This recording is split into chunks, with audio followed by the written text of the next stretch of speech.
When we were activated, we knew the situation was bad. Worse than anyone knew. We are an elite, highly skilled group of embedded agents. They only call us when everything else has failed. We have no rules. We have no limits. Our job is to protect what remains. We are your co-workers. We are your neighbors.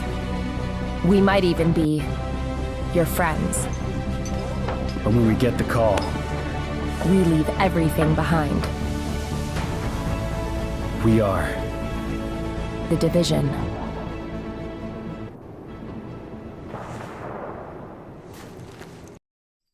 The Division is an open-world, third-person shooter RPG that's set in the middle of a post-apocalyptic New York City. There was a virus outbreak on Black Friday and the city took a turn for the worst. People are dying left and right and society has turned into a survival of the fittest. All of this happened in only a matter of days, and now a special unit called the Division, which is you, is called in to try and discover the source of the virus, create a vaccine, and bring the city back to its normal state. So to start things off, the game looks very good. The graphics are on point, the environment looks extremely detailed, and the characters appear to be very well done. It's definitely not the best looking game out there, but it was still very visually appealing, and of course if you're playing on the PC, then it can obviously look way better. The game also does a really good job of making you feel like you're really in the game. When you're running through a room that's on fire, everything's bright and you can barely see, and when you're taking heavy fire, your entire screen goes red, your heart starts beating fast, and it really makes you feel like you're about to die, as weird as that sounds.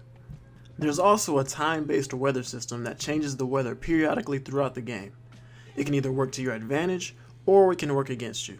For example, if it's a bright, clear day, then you're not going to have any problems locating and killing enemies.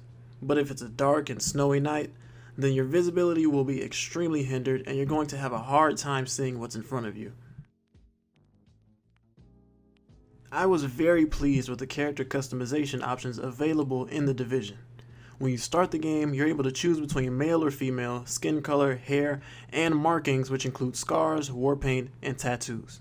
Now I just have to throw this in there, but it seems almost exactly like Destiny's character creation system, but that's another topic. I will say though, the options were pretty limited.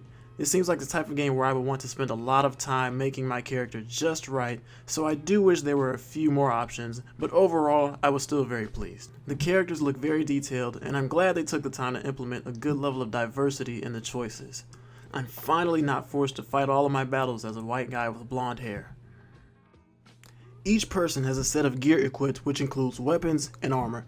These can be found throughout the game or bought from vendors using an in-game currency. There are 3 main stat categories for each player, which are damage per second, health, and skill power. Each piece of armor adds to your character's overall defense as well as provides some statistical advantages to a particular category. The Division gives you the freedom to mix it up and choose which stats you like to focus on in order to fit your playstyle.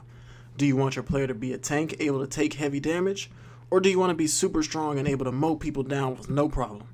The choice is really up to you. You also have the ability to change your character's clothing at any time throughout the game. While playing, you can find multiple different clothing items that you can equip on your character, from hats to pants to jackets and even scarves. Now these items don't add any statistical advantages, but it's still pretty cool to be able to style your character just to your liking. The Division is a cover-to-cover based shooter, so when you're engaging enemies, most of the time you're going to want to be behind some cover or else you're probably going to die.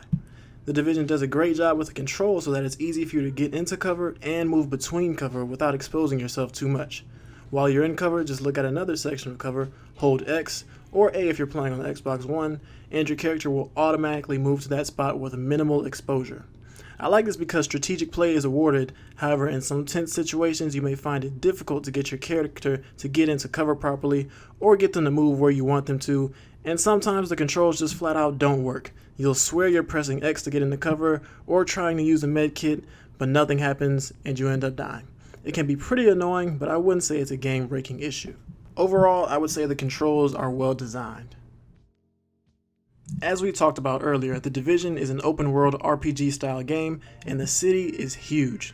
There are tons of places for you to walk around and explore on your own. You can go into abandoned houses or shops where you often find items that you can loot, and I couldn't help but feel like Will Smith in I Am Legend while playing this game.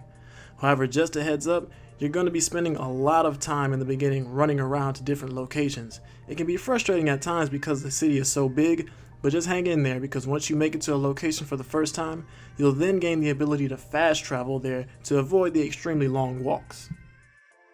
Your goal while playing The Division is to rebuild the base of operations, help discover the source of the virus, and help your team create a vaccine.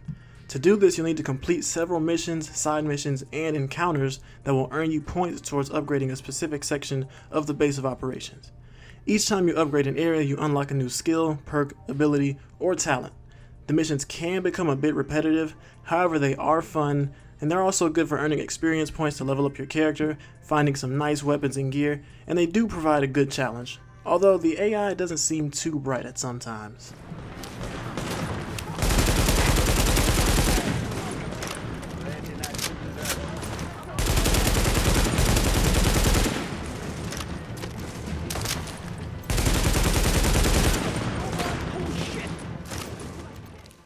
Another thing I noticed while playing is that there seems to be a slight lag in the game. A lot of the times when I'm killing an enemy, they won't actually die until a few seconds after their health is gone.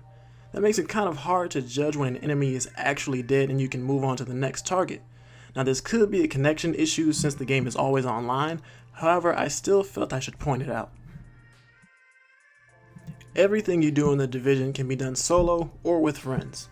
There's an in-game matchmaking system that you can access at designated points throughout the game that will allow you to join random players on their missions or have people join you on some of your missions.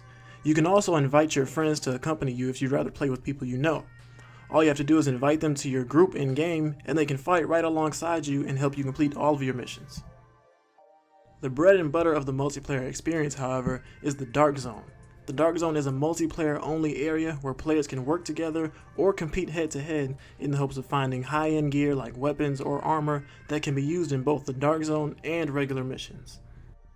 Since The Division is already online, the Dark Zone flows seamlessly with the rest of the game, so there's no loading screens or matchmaking system involved.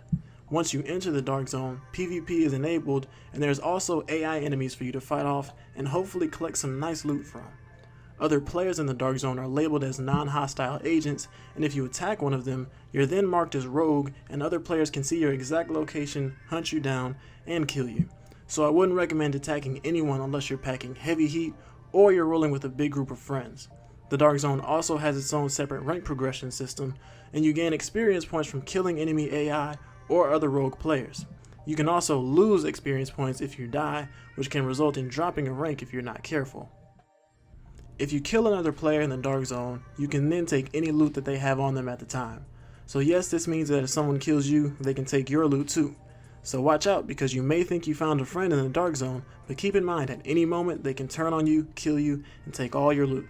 So be careful who you trust. Trust issues. In order to protect your loot so that it's permanently tied to your character, you're going to have to make your way to an extraction point, shoot your flare gun in the air, and wait for the helicopter to arrive so that you can attach your gear to it. Of course, this will also attract some jerks who just want to steal players' hard-earned loot while they are vulnerable, so I'd highly recommend playing with a party if you can. Remember, trust no one. A negative thing about the Dark Zone is that it can be hell for low-level players.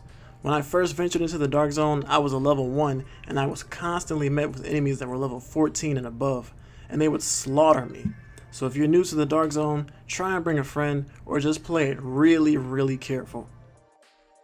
So let's go over some overall pros and cons of The Division. On the pro side, we have the graphics are great, there's endless customization, strategic play is rewarded, the controls are well designed, there's a huge open world for you to explore, and the multiplayer and Dark Zone work great.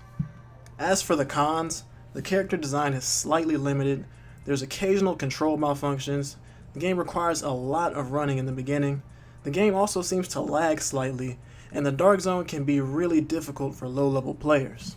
Overall, I would say the pros greatly outweigh the cons. The game has a few issues, but definitely nothing too major or game-breaking. The Division is a very fun game to play. For a rating, I give it a 9 out of 10. It's not a perfect game, but it will definitely keep you busy for a very long time. Hope you guys found this review useful. This is Prodigy, and thanks for watching.